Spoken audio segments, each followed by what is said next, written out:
Today, I share some thoughts with you about financial vision that seeks not only to modernize our parliament, but to do so for foresight, responsibility, and enduring respect for the institution that stands at the heart of our democracy.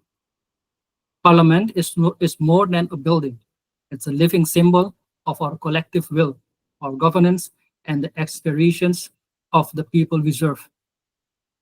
And as time evolves, we too must the infrastructure, the tools, and the technologies that support our essential democratic work. Let's look at the case of modernization. We are witnessing a world of rapid digital transformation, increasing public demand for transparency and a renewed call of accessible governance. Our parliament must rise to meet these expectations. This modernization is not merely about bricks and bandwidth. It's about empowering our members, safeguarding our traditions, and improving public engagement. The financial vision. At the core of this vision lies a commitment to three principles: prudence, transparency, and impact. Let's first look at prudence. We will undertake this modernization with a disciplined approach to public finances. Every dollar spent will be invested, not expended, with long-term value in mind. From procurement to project management, we will benchmark global best practices to ensure cost efficiency. Transparency. Citizens have the right to know how their money is spent. We will provide clear and regular updates, subject modernization contracts to scrutiny, and uphold the highest standard of public accountability. Impact. Our investment will focus on delivering meaningful results, including secure digital systems, enhanced public access to proceedings, energy-efficient infrastructure, and workspaces that reflect the needs of a 21st century parliament. The strategic investment. Our financial vision encompasses four strategic investment areas. First, the digital transformation, upgrading our IT system to enable secure hybrid sessions, digital voting, and paperless workflow. Second, infrastructure renewal, restoring and future-proofing our parliamentary estate to meet both heritage standards and environmental goals. Third, the public engagement, developing platforms that bring citizens closer to the legislative process, from live translation to open access archives. Capacity building, training members and staff to maximize the value of new tools and systems.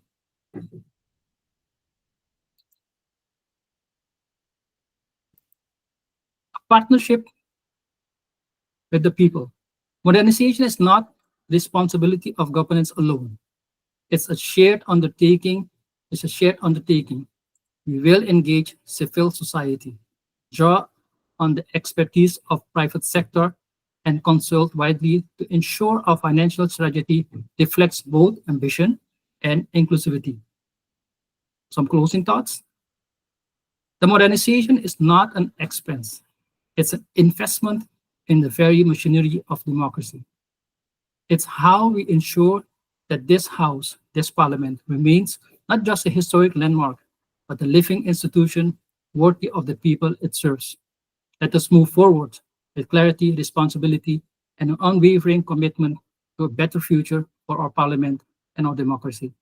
And appreciate the update around that. And I think it is a very important thing to think about. It is a strategic investment in terms of when we actually look at the parliamentary modernisation aspects around that. So I think, I'd like to sort of understand, if we look at the public engagement side of things, what do you think your strategy is going to be looking like in terms of that public engagement side of things? So is it a multi-pronged approach? Is it, say social media versus, public websites versus how the citizens then interact with the Parliament as well? What is your vision around that at the moment?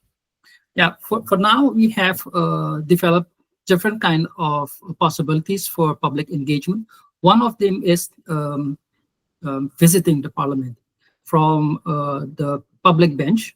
You'll be able to follow all the meetings that is being held, like the public house meeting.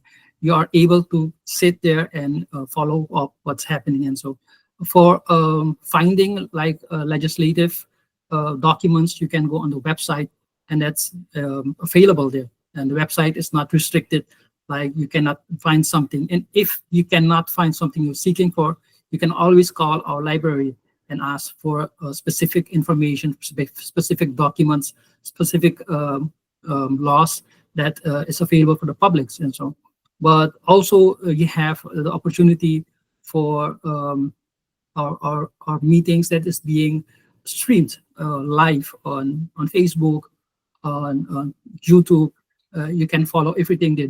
We have an open Parliament for the public that can engage with everything that's happening around here. Yeah, fantastic. And I noticed that you've just had a general election as well.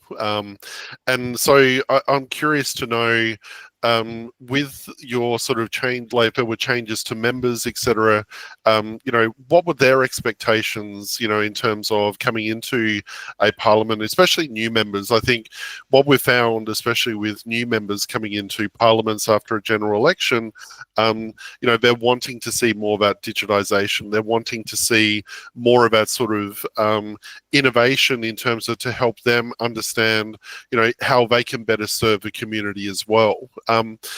How did you find that sort of experience, in terms of the services which you're obviously wanting to offer, and a range of other things to say the members of Parliament? Absolutely. We are getting new members of the Parliament, and we have worked with other Parliament members, and we have gathered a lot of information to see back then what they need to do their work very efficient. And we are now providing them better tools, like we are using our own platform, collaboration platform. But even the companies that has the platform is saying you have to go over to better one with built-in AI tools. Our platform that we have now does not have an AI tool. You cannot use AI and ask questions. But for example, using Copilot. Copilot gives you a lot of opportunities that you can ask questions if it's connected with your library, if your documents, you can find everything in it. And so we are preparing these new members also in 1 year time to work with O365 using Copilot or using ChatGPT, but very carefully, because we know how ChatGPT works, where they get the information, how the information is trusted or not. Because we are preparing them because most of them are already using like ChatGPT to prepare the draft. And so, but we are trying to help them out, to let them know that in the end, you're responsible for what's coming out. If you want to present something to the Parliament, it's not ChatGPT will do that, but you will do that. You have to be sure that what you're presenting, it's correct or not. Because we are preparing them for that, and we have a very young, quite a few young members that already are engaged with the digital world. So it'll be easy for them and for us also, that we don't have much to do with them because they already know. The only thing is to provide them the right tools, and I think from there they can take it up further. And so the important thing is to give them the right equipment also. With the right equipment, with the right tools, with the right software, with the right agent, they can do anything. And so. Yeah, I think it's a really good point actually that you've just made around the education piece. So like people are actually using it as we speak, and it is definitely one of those sort of things where you don't just type something into a Chat GPT or Claude or any of a sort of AI tools or agents, and then sort of pass it off as your own. It's really good, as you sort of said, I think, for drafting. But at the end of the day, you have to review what it's actually created, put your own spin on it, and and finesse it to the quality and the level of what a parliament does expect. And I think that's a really really interesting point you did make around that, and the education piece. And I was wondering, can you sort of maybe dive a little bit more into what your thoughts are around that sort of education and training piece? Not necessarily just with members, but obviously with staff as well, and what the potential, I suppose, benefits are, and also what are some of their concerns which they're actually feeling at the moment for the adoption of AI into the workplace. Absolutely. We are training our members, we are training our workers, our staff, because a lot of us are still afraid for AI, because they hear a lot of negative about AI, that they will take over the world, they will take over the job, and whatever they think. And we are trying to convince them that it's not like what you think. It's not a bad thing. You can make it bad if you want it, but it's not a bad thing. It helps you to make your work easier. And we are training them and giving them tools like using ChatGPT and showing them how to use it efficiently. It's like when asking question, you can refine your question that you can get the right result, but also telling them from where it comes. It does not come from like a server and everything is there. No, he will gather information generally from everywhere and create something for you that you will be able to use it. And so we are training them, but also letting them know that activating these kind of tools is a little bit part of ML, like machine learning. It's also learning something from you. If you want to know something from them, they want to know also a little bit from you. There's no danger behind this. If you want to know more, you have to give him more, and he can process more information for you. They are positive about it, and they are using it. A lot of our colleagues are using it. In the beginning, when I introduced ChatGPT in the Parliament for some members, and they asked, let me see how he can draft a law for me, how he can make a drafting for me.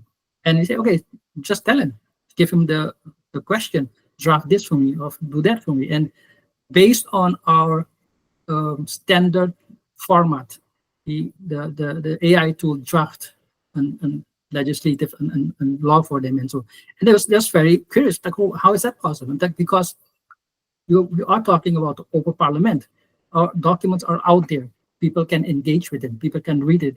And also this AI tool will find it, look at it, and draft something similar for you. And so we are training them how to use it the right way, not the wrong way. Yeah, fantastic. And I think you mentioned in this sort of presentation and this sort of conversation that you're thinking about like what the next 12 months could actually look like.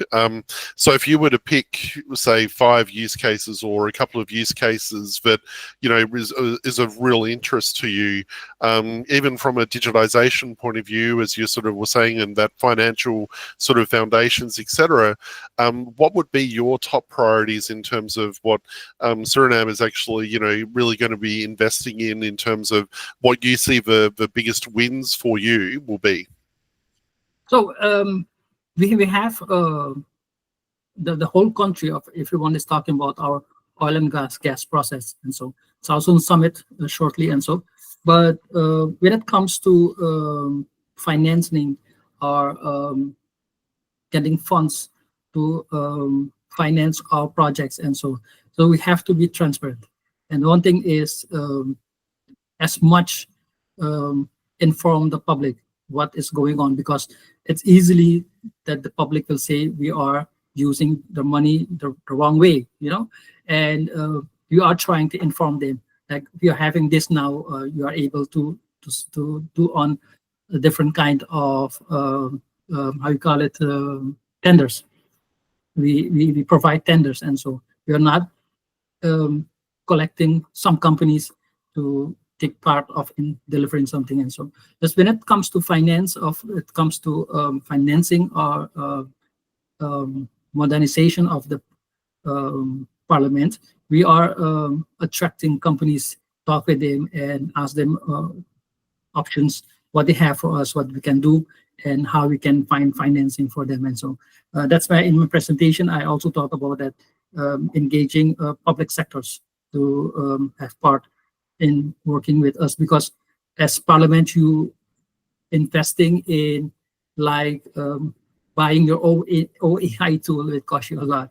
And if you can find a company that can provide you those tools, cost you less. And so yeah, it's a really interesting thing. So in terms of a couple of those sort of key projects that you're going to be interested in, is that going to be more like, have you done work around speech to text, or are you looking at that sort of digitization in terms of, you know, bills, or said, like, it seems like you've done some drafting already with legislation and a few other things. Like, what are your sort of key topical areas that you'd like to see at least started in the next, you know, say 12 to 24 months?